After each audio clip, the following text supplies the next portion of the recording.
Yes.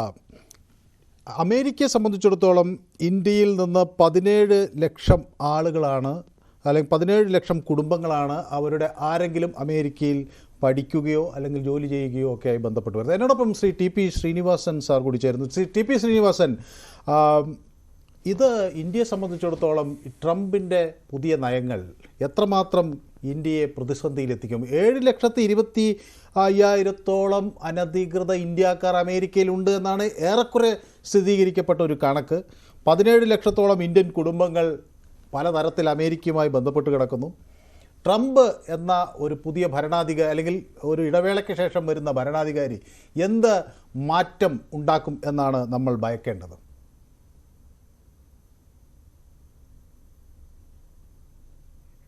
Shri TP. Sreenivasan. ഞാൻ പറയായിരുന്നു, unpredictability മാത്രമാണ് പ്രഡിക്റ്റബിൾ ആയിട്ടുള്ളത് ഡൊണാൾഡ് ട്രംപിനെ പറ്റി. അദ്ദേഹത്തെ സംബന്ധിച്ചിടത്തോളം റാഷണൽ ആക്ഷനോ അതുപോലെ ഒരു തോട്ട്ഫുൾ പ്ലാൻ ഒന്നും ഇപ്പോഴുണ്ടെന്ന് തോന്നുന്നില്ല. അദ്ദേഹം ഒരു പുകമറ സൃഷ്ടിക്കുകയാണ് ഇപ്പോൾ. അദ്ദേഹത്തിനെ ഒരു മിസ്റ്റീരിയസ് ഫിഗറായിട്ട് എല്ലാവരും അൺഎക്സ്പെക്റ്റഡ് ആയിട്ട് അദ്ദേഹം പ്രവർത്തിക്കുന്നതിനോട് റിയാക്ട് ചെയ്യത്തക്കണം പോലൊരു സിറ്റുവേഷൻ അദ്ദേഹം ക്രിയേറ്റ് ചെയ്തിരിക്കുകയാണ്. അപ്പോൾ ഇന്ന് പറയുന്നതായിരിക്കണമെന്നില്ല അദ്ദേഹം നാളെ പറയുന്നത്. ഈ പറയുന്ന കാര്യങ്ങളൊക്കെ പ്രാബല്യത്തിൽ വരുത്താൻ സാധ്യമല്ലെന്ന് അദ്ദേഹത്തിന് അറിയുകയും ചെയ്യാം. കാനഡയോ പാനമ കനാലിനെയോ ഒക്കെ ഏറ്റെടുക്കാമെന്നൊക്കെ പറയുന്നതിനകത്ത് ഒരർത്ഥവും ഉണ്ടെന്ന് തോന്നുന്നില്ല. അപ്പോൾ അദ്ദേഹം ഡെലിബറേറ്റ് ആയിട്ടൊരു പുകമറ സൃഷ്ടിക്കുകയാണ്. ഞാനൊരു അൺപ്രഡിക്റ്റബിൾ ആളാണ്, എന്റെ താല്പര്യങ്ങൾ ഞാൻ ഏതാണെന്ന് വിചാരിച്ചാൽ അത് നടത്തും. അങ്ങനെ ട്രംപ് എന്നുള്ളത് മാത്രമേ ഒരു സ്ഥിരമായി ഈ സമയത്തുള്ളൂ. മറ്റ് നടപടികളൊന്നും അദ്ദേഹത്തിന്റെ മുമ്പത്തെ പ്രവർത്തനങ്ങളിൽ നിന്ന് ബേസ് ചെയ്തൊന്നും നമുക്ക് പ്രിഡിക്റ്റ് ചെയ്യാൻ സാധ്യമല്ല എന്നതാണ് സത്യം. ഇന്ത്യയുടെ കാര്യത്തിൽ ഇന്ത്യ പറഞ്ഞിരിക്കുന്നത് അങ്ങനെ ഇല്ലീഗൽ ഇന്ത്യൻസ് ഉണ്ടെങ്കിൽ നമ്മളത് പരിശോധിക്കാം എന്നൊരു പോസിറ്റീവ് ലൈൻ നമ്മൾ എടുത്തിരിക്കുന്നത് തന്നെ ഇത് നടക്കാൻ പോകുന്നില്ല എന്നുള്ള വിശ്വാസത്തോടു കൂടിയാണെന്ന് തോന്നുന്നു. കാരണം എങ്ങനെയാണ് ഇത്രയും ആളുകളെ കൊണ്ടുവരുന്നത്? അദ്ദേഹത്തിന് അമേരിക്കക്കാർക്ക് അത് പ്രൂവ് ചെയ്യാൻ പോലും സാധ്യമല്ല ഈ ഇന്ത്യക്കാരൊക്കെ ഇന്ത്യയിൽ നിന്ന് പോയതാണോ എന്ന്. അപ്പൊ അതൊന്നും ഒരു വരാൻ പോകുന്ന സിറ്റുവേഷൻ എന്തായിരിക്കും എന്ന് യാതൊരു തീർച്ചയായും കാര്യങ്ങളിലൊന്നുമില്ല. അതുകൊണ്ട് നമ്മൾ അദ്ദേഹത്തിനെ ഫോളോ ചെയ്യുക എന്നുള്ളതല്ലാതെ അതിനെപ്പറ്റി പ്രവചിക്കുക എന്നുള്ളത് തീർച്ചയായും വളരെ പ്രയാസമുള്ള കാര്യമാണ്. പക്ഷെ നമ്മളൊരു മാറ്റം, നമ്മൾ അമേരിക്കയോടെടുത്ത സമീപനങ്ങളിൽ ഒരു മാറ്റം അങ്ങനെ വേണം എന്നതിനെക്കുറിച്ച് ചിന്തകൾ ആരംഭിക്കേണ്ട സമയമായോ? അമേരിക്കയെ കൂടുതൽ ഒരു സംശയത്തോടെ നോക്കിക്കാണേണ്ട സമയമായോ? അതോ നമുക്ക് കുറെ കൂടി സമയം അതിന് അനിവാര്യമായി വരുമോ? ഇല്ല, ഒരു കാര്യമേ ഉള്ളൂ സർട്ടനല്ല. രണ്ട് കാര്യങ്ങൾ നമുക്ക് ഇതിൽ സന്തോഷിക്കാനുള്ളത്. ഒന്ന്, അദ്ദേഹം യുദ്ധത്തിൽ വിശ്വസിക്കുന്നില്ല, അതുകൊണ്ട് യുദ്ധം അവസാനിപ്പിക്കും എന്നുള്ളതാണ് ഏറ്റവും പ്രധാനമായിട്ടുള്ള അദ്ദേഹത്തിന്റെ പോളിസിയിലുള്ളത്. അതും അദ്ദേഹം പ്രതീക്ഷിച്ച പോലെ ഉണ്ടായിട്ടില്ല.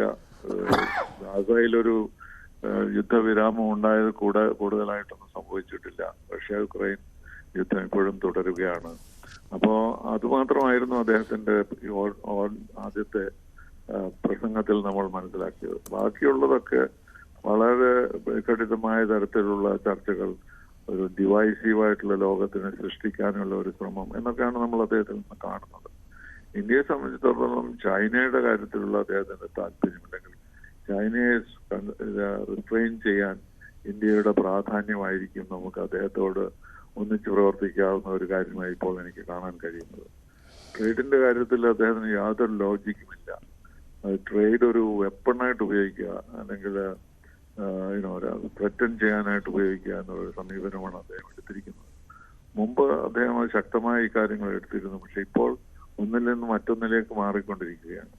അതുകൊണ്ട് കുറച്ച് സമയം കൂടി വേണം. ഇപ്പൊ ഇന്ത്യയെ സംബന്ധിച്ചിടത്തോളം ഇപ്പൊ 20,000 ആളുകളെ അല്ലെങ്കിൽ 20 ലക്ഷം ആളുകളെ അയക്കാനോ ഒന്നും നടക്കാൻ പോകാത്ത കാര്യങ്ങളാണ്. നമുക്ക് അതൊക്കെ പ്രൂവ് ചെയ്യേണ്ട ഇവരൊക്കെ ആരാണ് എന്താണ് എന്നൊക്കെ. അതുകൊണ്ട് ഇതൊരു അനിശ്ചിതത്വത്തിലേക്കാണ് നമ്മൾ നീങ്ങുന്നത്.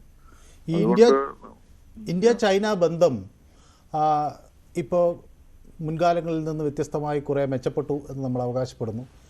പക്ഷേ ഇവിടെ പലരും അന്ന് ഈ ട്രംപിൻ്റെ സത്യപ്രതിജ്ഞയുമായി ബന്ധപ്പെട്ട് ഒരു ചോദ്യമായി ഉയർത്തിയത്, ട്രംപ് ചൈനീസ് പ്രീമിയറെ അങ്ങോട്ടേക്ക് ക്ഷണിക്കുന്നു, അദ്ദേഹത്തിന് പോകാൻ കഴിഞ്ഞില്ല എങ്കിലും അദ്ദേഹം ഒരു പ്രതിനിധി അയക്കുന്നു.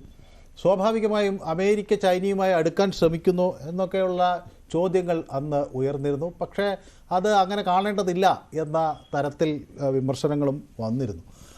സ്വാഭാവികമായും ഈ അമേരിക്ക ചൈന റിലേഷൻ ഇന്ത്യയെ ഏത് തരത്തിൽ ഭാവിയിൽ ബാധിക്കും എന്നാണ് നമ്മൾ മനസ്സിലാക്കേണ്ടത്? തീർച്ചയായിട്ടും ചൈനയുടെ കാര്യത്തിൽ അദ്ദേഹം നമ്മളോട് തന്നെ നിൽക്കുമെന്നുള്ളത് യാതൊരു സംശയമില്ല. 2020 ലോകത്തെ ഏറ്റവും ഒരു രാജ്യം മാത്രമാണ് നമ്മൾ കൂടെ സഹായിക്കുക മാത്രമല്ല, നിൽക്കുക മാത്രമല്ല, പലതരത്തിലുള്ള സഹായങ്ങൾ നൽകിയതായി നമുക്കറിയാം. അപ്പൊ ചൈനയുടെ കാര്യത്തിൽ അതുപോലെയാണ് ക്വാഡിന്റെ പ്രാധാന്യം വർദ്ധിപ്പിക്കാൻ അദ്ദേഹം ശ്രമിക്കുന്നത്. നമ്മുടെ വിദേശകാര്യമന്ത്രി അവിടെ ഉണ്ടായിരുന്നപ്പോൾ ഒരു ക്വാഡ് മീറ്റിംഗ് തന്നെ വളരെ അൺഎക്സ്പെക്റ്റഡ് ആയിട്ട് വിളിക്കുകയുണ്ടായി. അപ്പൊ ക്വാഡിന്റെ കാര്യത്തിൽ ശക്തിപ്പെടുത്തി ഇന്ത്യയെ ഒരു ചൈനയ്ക്കെതിരായി ഒരു ശക്തിയായി മാറ്റണം എന്നുള്ള ഒരു നയം അദ്ദേഹത്തിനുണ്ട് എന്നുള്ളതാണ് നമ്മളെ സംബന്ധിച്ചിടത്തോളം ഇതിൽ ഏറ്റവും ശുഭകരമായി തോന്നുന്നത്. മറ്റു കാര്യങ്ങളെല്ലാം നമുക്ക് ഓരോന്നുമായിട്ട് പ്രത്യേകം റിയാക്ട് ചെയ്യേണ്ടി വരും. ഇതിന്റെ ട്രേഡിന്റെ കാര്യത്തിൽ നേരത്തെ പറഞ്ഞതുപോലെ നമ്മുടെ ഈ ഡിബേറ്റിൽ കേട്ടതുപോലെ വളരെ ശക്തമായ നിലപാടുകൾ അദ്ദേഹം എടുത്തിട്ടുണ്ട്. ജനറൽ കൺസെഷൻ ടാരിഫിന്റെ ഇതെല്ലാം ഒന്നും